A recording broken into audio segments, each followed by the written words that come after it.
Yo soy el psicólogo Uriel Rodríguez Ramírez y en este video te voy a enseñar cómo abordo yo los casos o los trastornos de ansiedad desde la terapia cognitivo-conductual. Así es que pues vamos a empezar.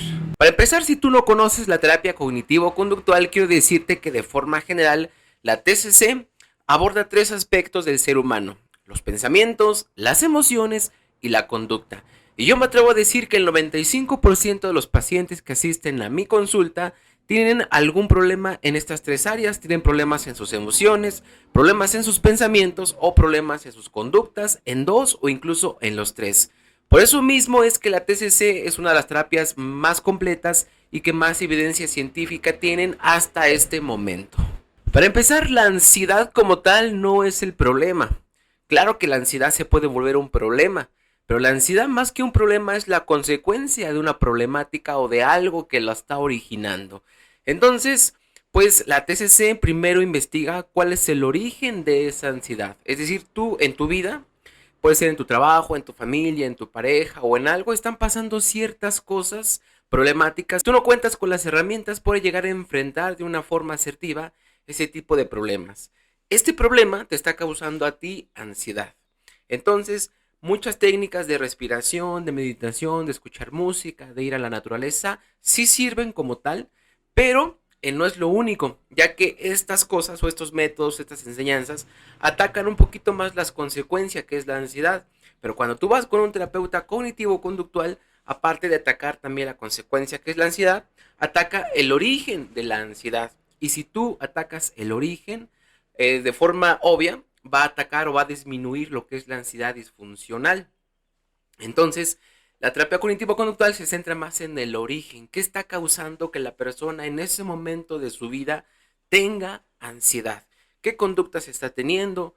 ¿Qué pensamientos está teniendo? ¿Qué situaciones no puede llegar pues, a gestionar? Entonces, otra también de las cosas que tiene la terapia cognitivo-conductual es esta parte de la importancia de los pensamientos. Y si tú alguna vez ya has ido con un terapeuta, sabes a lo que me refiero. Y en caso de que no, déjame que te explique muy brevemente.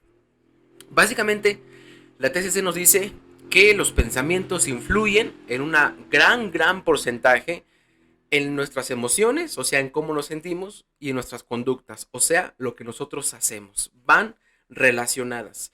Que más que la situación de nuestra vida cotidiana, lo que nos va pasando, lo que hacemos, influye más que la situación, influyen más los pensamientos que tenemos de la situación.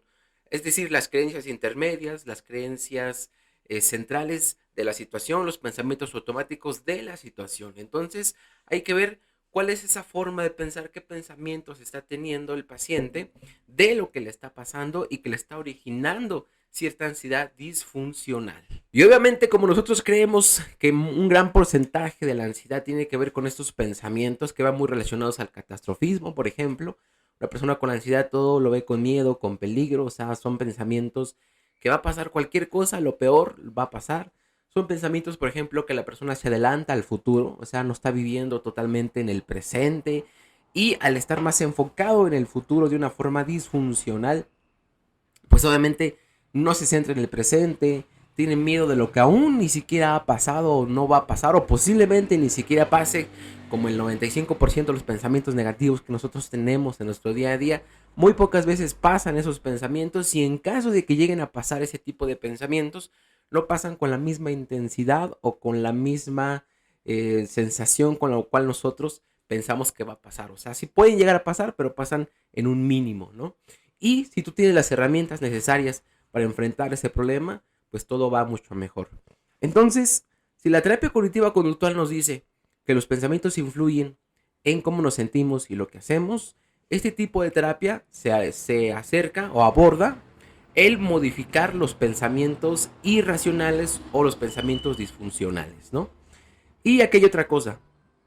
Cuando yo me refiero a cambiar pensamientos disfuncionales, no me refiero a cambiar siempre a positivo, de negativo a positivo, sino que me refiero más a la parte realista. ¿Por qué? Porque nosotros tenemos esta visión de que tanto el optimismo como el pesimismo son dos caras de la misma moneda, y los dos tienen su lado irracional. Porque pensar que todo va a estar bien siempre es tan equivocado que pensar que todo va a estar mal o que todo va a salir mal siempre. Entonces no polarizamos, no nos vamos a estos dos, sino que encontramos el pensamiento más central, el pensamiento más adaptativo y el pensamiento más realista. Y para esto, el terapeuta cognitivo da muchas herramientas, muchos ejercicios, muchas tareas para que la persona número uno identifique sus pensamientos irracionales. Primero se le da una explicación de qué es un pensamiento irracional y cuál no. Segundo es cómo identificar, cómo ayudarle a identificar. Y tercero, en terapia, y posiblemente lo hace el paciente, cómo ir cambiando estos pensamientos, pero de forma realista, no optimista ni pesimista, sino de forma realista. Y para esto pues existen muchas técnicas como el debate socrático, como algún tipo de evaluación, como una conversación socrática, como posibilidad contra probabilidad. O sea, existen muchas técnicas para que el paciente las adquiera y pueda por él mismo llegar a modificar esos pensamientos irracionales por pensamientos más adaptativos y reales. Y ahora, este es cognitivo, pero aquí es cognitivo conductual. Y la parte conductual pues solamente es dependiendo del tipo de ansiedad que tú tengas. Si tú tienes algún tipo de fobia social, por ejemplo, que entra dentro de la ansiedad, o ataques de pánico, y esos ataques de pánico te dan, por ejemplo, en el transporte público, te dan en tu casa, en un parque en específico, o sea, eso ya dependiendo de cómo se muestra la ansiedad, qué tanta intensidad tenga en tu vida,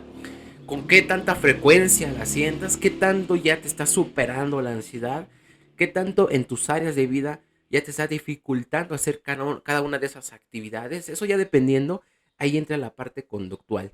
Que la parte conductual es ver qué es lo que está manteniendo una conducta en el paciente, cómo se ha ido reforzando a través del tiempo, qué está haciendo el paciente para poder llegar a modificar esa conducta, si le funcionó o no le está funcionando, y en caso de que no le esté funcionando, si sigue haciendo lo mismo o ha intentado otra cosa. Exposición, por ejemplo, también entra ahí en la parte de la ansiedad, refuerzo positivo, negativo, o sea, todas esas cosas entran en el plan conductual. Por ejemplo, una persona que tiene miedo a hablar en público, pues obviamente se hace un plan conductual dividido por ciertas semanas, por cierto tiempo, y a lo mejor se le expone al paciente de forma progresiva y anteriormente ya haber trabajado estos pensamientos irracionales de se van a burlar de mí, de esto es lo peor que me puede pasar, de no puedo soportar esto.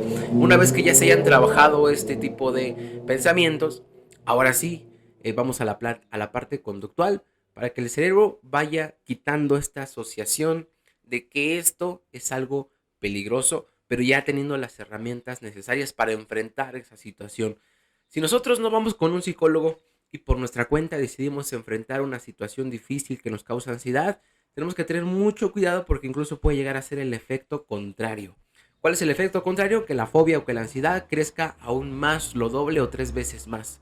¿Por qué? Porque no estamos siguiendo un plan, porque no estamos, anteriormente no estamos quitando esa parte de los pensamientos irracionales. Entonces, pues es obvio, ¿no?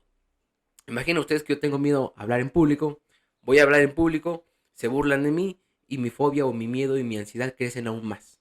Y ya, estoy reforzando ese tipo de ansiedad y es más complicada después de vencer. Obviamente, pues la ansiedad no se elimina mágicamente, si bien es cierto que la terapia cognitivo-conductual es una de las más eficaces para depresión y para ansiedad, pero recuerda que esto no es algo mágico, no es de una semana a otra, o sea, simplemente piensa tú cuánto tiempo, cuántos años incluso has venido sintiendo esta ansiedad disfuncional y querer quitárselo de una semana a otra, de un mes a otro, pues eso es poco realista, la verdad.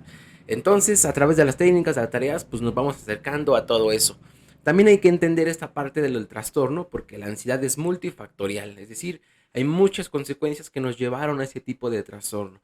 Yo siempre he dicho que una persona con ansiedad o con depresión no es de que hoy no tengo depresión, me acuesto en mi cama y mañana ya la tengo, mágica. O sea, de un día para otro me dio depresión o de una semana para me dio depresión. Esto no es así, sino es de forma progresiva. Nosotros había ciertas señales, focos rojos, que los dejamos pasar o no le dimos tanta importancia o simplemente pensamos que a través del tiempo se iban a quitar y eso desencadenó pues un trastorno de ansiedad o un trastorno del estado de ánimo como la depresión, o algo del estilo, ataques de pánico, no sé.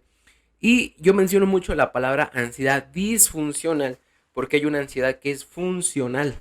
No hay un trastorno funcional, los trastornos de por sí son disfuncionales porque dificultan las diferentes áreas de vida de la persona y pues al dificultar ciertas áreas de vida, Pónganse en lugar de las personas que ya no pueden trabajar, que ya no pueden socializar, ya no pueden salir de su casa por miedo a que les dé un ataque de pánico en el súper o comprando en la tienda o en un concierto, no sé. A lo que me refiero es la ansiedad se puede llegar a dividir en funcional y disfuncional. Y es que si bien es cierto, también el paciente tiene que entender cuál es la finalidad de una ansiedad buena, una ansiedad adaptativa al entorno, al medio ambiente. Y lo catastrófico que sería que en el ser humano no tuviéramos miedo y tampoco tuviéramos ansiedad. Y para esto nosotros, o al menos yo con mis pacientes, lo que hago esta pregunta para que reflexionemos entre los dos, ¿cómo sería un día si tú no tuvieras ansiedad? Obviamente ellos ven la ansiedad como algo malo, porque no saben distinguir entre funcional y disfuncional. Una vez que yo les explico funcional y funcional, ya cambian esta perspectiva porque saben que la ansiedad es necesaria en el ser humano, así como el miedo, así como la tristeza, o sea, que cumple una función, que está ahí para algo, que sirve para algo, que es adaptativa al entorno. Pero cuando ya no es adaptativa, ya se vuelve una ansiedad disfuncional, como se puede volver una ansiedad, como se puede volver una tristeza disfuncional, como se puede volver un enojo disfuncional, como se puede volver una alegría, una manía disfuncional. Entonces, cada uno de esos conceptos el paciente los tiene que entender muy bien y obviamente tú tienes que informarte, tienes que estudiar y así es como se aborda la ansiedad de forma muy, muy, muy general desde la terapia cognitiva conductual. Después me gustaría traer más casos específicos y irles explicando cómo es la primera sesión, la segunda sesión, o incluso podemos abordar cada una de estas cosas, pero ampliarlas más y tener algún tipo como de clase de 1 hora o 2 horas explicando cada detalle acerca de la terapia cognitivo-conductual enfocada en la ansiedad, enfocada en la depresión, o sea, hay muchas cosas, ¿no?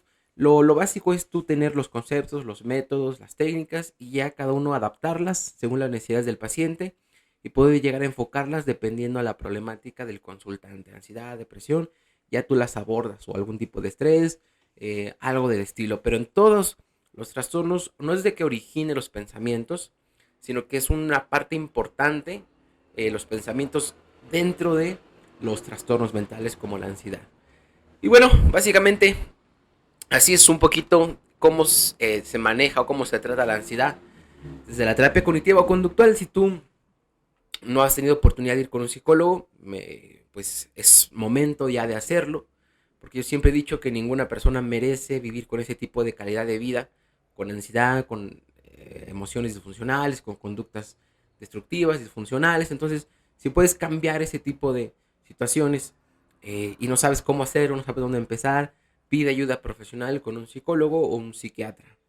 Si quieres tú tomar terapia conmigo, también lo puedes llegar a hacer. Me puedes escribir en mi correo electrónico o abajo dejo mis enlaces de TikTok, de Facebook. También puedes tú mandar mensaje. Doy consultas todos los días. También doy consultas en línea. Si es que tú estás en otro estado, siempre cuando estés en México, pues doy consultas en línea.